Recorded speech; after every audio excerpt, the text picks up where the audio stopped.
76% of Americans live paycheck to paycheck. 64% of Americans that have businesses break even or lose money. Most people don't have any money and have accepted the fact that they don't have any money. They don't have any leftover money. They're fearful of money constantly. They overspend. They don't know how to produce money. They definitely don't know how to multiply it. The land of the brave and the home of the free, it's not even close to the truth. It's just important for people to understand that complaining has no value.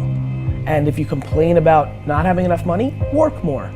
If you complain about not having work-life balance, spend more time on vacationing and your family. It's super simple. Let your actions dictate instead of sitting there and feeling like you're not in control. Poor people say, I can't afford it, I can't do that, I don't have time. It's an escape, you know what I mean? It's easy to say I can't afford it. Oh, I'm too tired. Oh, I can't go to the gym. You know, when you could go to the gym, but no, I can't. Truth is, I'm just too lazy to go to the gym. Money doesn't have value, right? And this is an important thing that most people don't immediately understand, is that money itself doesn't have value. Money is a vector for transmitting value. It's how you express value. But the value isn't in the money, it's in the product or service you bought with it, and it's in the labor you gave in order to acquire it in the first place. That's where the value comes from. There's nothing intrinsically valuable in the money. You shouldn't put money in a house, you should put money in your brand. You should put money in the marketing. You should promote yourself, not put money in where you and the kids live. Right. Why is that a mistake? Because it's dead money. I mean, it can't, a house can't make you money. A house does not make you money. The only reason people think a house makes them money is they're comparing it to, if I rent, that costs me money. But, you know, if you need to go to a hospital, you don't buy the hospital. You rent a bed to get out of there as fast as you can. If you go on a trip, you go to America and you want to go to Disneyland, you don't buy the hotel, you rent a room. And nobody thinks poorly of that. They're like, yeah, I'm gonna go there, use the place and get out. That's what you should be doing with your living. Find a place where you can rent. Pay rent monthly. Don't own the house.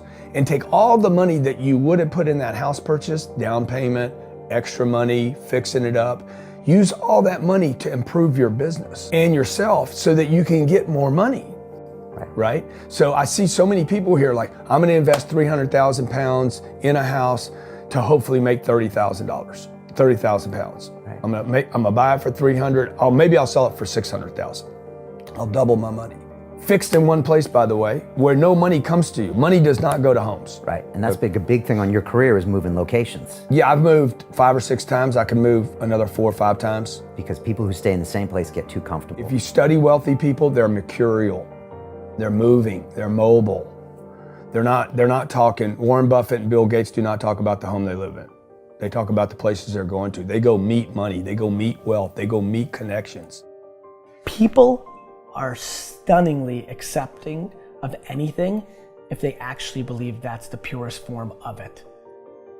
I think I'd be less acceptable if I hedged. I really do. People will accept you. People accept everything. Just be you.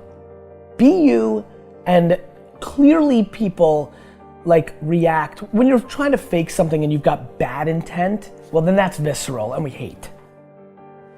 But I actually think we don't give love to the person that actually knows they have it and they're trying to fake it to conform. Hence why I won't adjust to this market all the way, because I don't think I'll be respected. I know what my intent is, so why would I be scared? I want to build the biggest building in town. That's who I am. And you know how I want to do that? By building the biggest building in town. And a lot of people want to build the biggest building in town, and you know how they want to do it? By tearing everybody else's building down. Poverty is passed on. It's taught in your families. And middle class is taught in families. And so the people right now who are sitting at home, who are struggling financially or worried about money or unhappy, they may be making a lot of money, but unhappy with what they're doing, it was probably taught to you. You know, your super ego was taught, get a job, work hard, or you'll never be rich, or the rich are evil, or whatever. And until you change your mindset, Correct. Money won't help you, right? Correct. And we see that with people that win the lottery, people that make more money, they still have the same problem. Right. Because they have that poor man's soul. Right. If you're poor, you'll always be poor. That's really hard for people to Yeah, understand. the money will disappear that fast. Just like most pro athletes, they make millions of dollars, and 65% are bankrupt 5 years later. It's because they come from poor families. Now you tell them that, they get very angry at you. It's the rich fault. It's you guys ripped me off and government ripped me off. But unfortunately, what Mr. Lipton was saying, it's passed down genetically. That's the frightening thing. And it's interesting when you commit to something, little gifts just start automatically showing up. It's a phenomenal thing. It's happened my whole career. When I fully commit, somebody will bring me something. Okay. And then keep your eyes open. And by the way, the package may come wrapped in a package you weren't thinking about. Hard work. Or like a voice, or like a person, or maybe from a different direction than you thought, or an offering where you're like, you read something about this and that's not the thing. Like all throughout my career, it's come in weird kind of ways.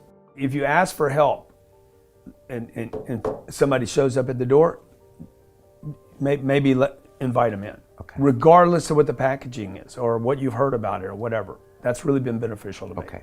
How old are you? 44. I'm 40. Do you know how young we feel? When you were 26, did you ever think that this is what 44 felt like? No. You thought that was finished? Yeah. How old are you? Like, you think a 40-year-old, like, when I was 25 years old, I thought a 40-year-old was finished. I don't even feel like I'm starting. Right? Yeah, but when I was 26, I was in a rush. I understand. And all of those guys and girls on the streets last night, when you say that to them, like their face kind of goes blank, because all the stuff they watch, MTV, music videos, it's all about the bling now and the this now and the this now. And MTV's tamed. You start following people on Instagram and it's a disaster. They're all pushing it's all about champagne and private planes and you can get it too and just sign up for my course. And everybody's falling for it. So I'm coming out and first of all, I want to be historically correct. Nobody in 100 years is going to watch that video and say that I was full of crap. I like that. Right? Number two, I want my legend to grow. I'm always fascinated by politicians and world figures. Like Winston Churchill, his brain continues to grow. Yeah. Right? I want that. When I'm dead, I want to be in the ground at peace knowing my legend's growing. I want that. I want that in the business world. And so I'm giving real advice, and real advice looks like this. When you're 19 and you can spend 7 full years learning your craft, meeting people that are mentors, being patient, and you wake up and you're 26 years old, you have your entire life in front of you and you've done great foundational work to go on and then be successful. I have bad luck too. I've had financial crashes. I've had people stab me in the back, but they're all good because I grow from it. That's spirituality. Right. People who are afraid of making mistakes, like they teach in school, they don't ever grow. Because spirituality is there's good and there's bad, there's right and there's wrong, there's up and there's down. Most people only want to be right, they only want to be positive. Well, you can't have that, that's not reality.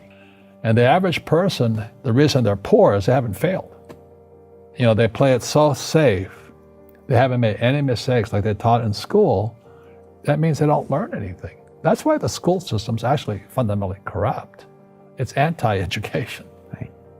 Don't make mistakes and don't ask for help.